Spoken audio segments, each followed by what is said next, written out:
वेदांत, इस औरत के पास तो गन है। डरो मत, ये तो सिर्फ एक छोटी सी गन है। मुंबई शहर में हमें कोई हाथ भी नहीं लगा सकता।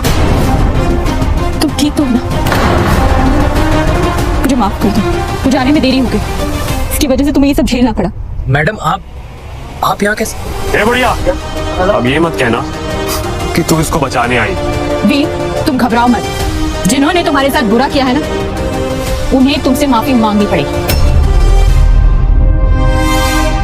हाँ, मैं इसे बचाने आई हूँ और अब तुम सबकी बर्बादी तय है। कौन है ये औरत जो ऐसे बंदूक दिखा के हम सबको डरा रही है?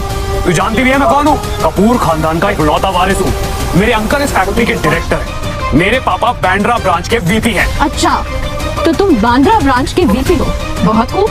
डर गई क्या? क्या कर लेगी इस गन से? मुझे तुम्हें डराने के लिए गन की जरूरत नहीं। मेरी बातें ही तुम्हारी औकात दिखाने के लिए काफी हैं। तुम्हें अपने स्टेटस पे घमंड है ना, करते हो ना अपनी पोजीशन पे। आज मैं तुम्हारा सारा घमंड तोड़ दूंगी। मिस्टर वेदांत ने तो हमें अपने बैकग्राउंड के बारे में सब कुछ बता दिया, अब हमें भी अपने बारे में बताना जरूरी। जाओ जाकर आदमी को बुला कर ले आओ। ठीक है मैम। क्या बकवास है ये? ले बढ़िया, निकल यहाँ से, तो मैं तुझे जिंदा नहीं छोड़ूंगा। मैडम आप प्लीज तुरंत यहाँ से निकल जाइए। ये लोग बहुत खतरनाक है। मैं नहीं चाहता कि आप इस मामले में फंस जाएं। बहुत देर हो चुकी है, अब कोई फायदा नहीं है। तुमने मिस्टर वेदांत से बदतमीजी करने की जरूरत नहीं है, तो सजा तो मिलके रहेगी। तुम मोनाली हो ना? तुम्हें पता है वीर तुमसे कितना प्यार करता है, और तुम इसे लूजर कह रही हो, इसे धिक्कार रही हो, इसकी टांगे तुड़वाने के लिए राजी हो गए। तुम्हें शर्म नहीं आती? शर्म? मुझे क्यों आने लगी शर्म? और बेवकूफ देखता है, मैं नहीं।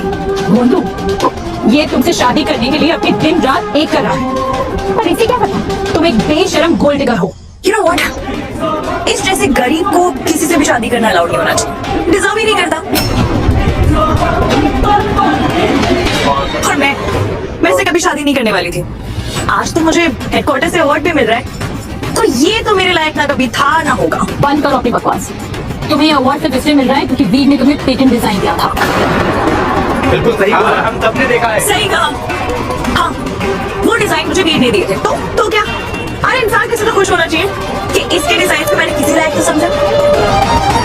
इनफैक्ट इसे तो मेरे पैर धो के पीने चाहिए। तुम्हें पता भी है, जिस बात का तुम्हें गुरूर है और जो कुछ भी तुम्हें मिला है ना, वो सब कुछ एक सेकंड में छीन सकता है। क्या कहा तूने?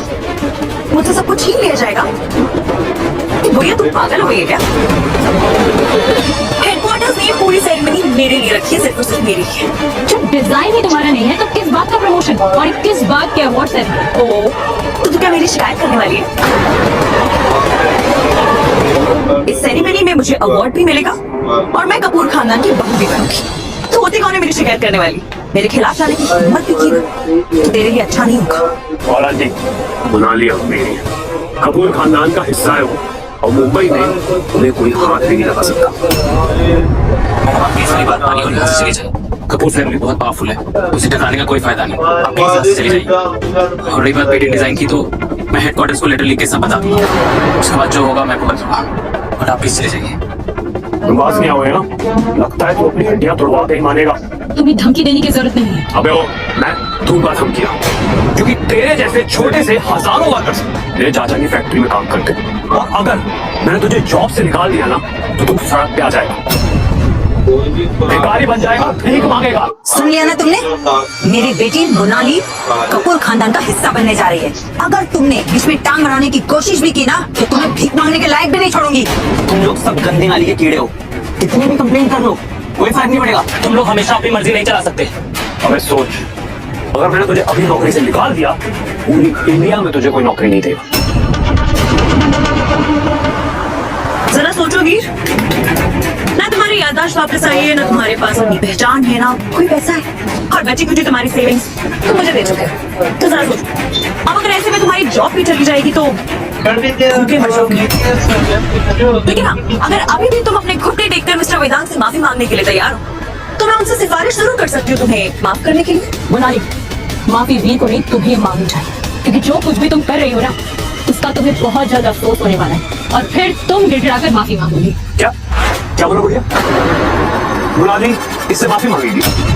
हो सकता है जब ये मर जाएगा ना, तो हम दोनों इसकी अर्थी पे फूल चढ़ाने के लिए जरूर आएंगे। बहुत बकवास करी, अब कान खोलकर सुन लो। तुम्हारे पापा चाचा क्या करते हैं ना, मुझे इस बात से कोई लेना देना नहीं, लेकिन अगर वो भी यहाँ आए ना, तो उन्हें भी गिड़गिड़ाकर माफी मांगनी पड़ेगी। Hello miss Anisha. Mister Rohan, आपके भतीजे ने फैक्ट्री में हंगामा मचाकर मिस समायरा को परेशान कर रखा है। आप तुरंत फैक्ट्री आ जाइए। मिस समायरा फैक्ट्री में? ठीक है मिस अनीशा, मैं अभी आ रहा हूँ। ड्राइवर, गाड़ी निकालो जल्दी।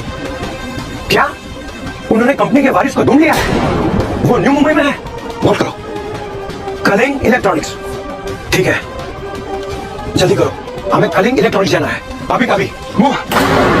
तुम दोनों को सच में लगता है कि मेरे चाचा और मेरे डैड घुटने पे बैठ के माफी मांगेंगे? इतनी खुशफहमी, इतनी अकड़, अभी तुम्हारी अकड़ निकालता हूँ। सिक्योरिटी, इस बुढ़िया की टांगे तोड़ दो और फेंक दो सामान।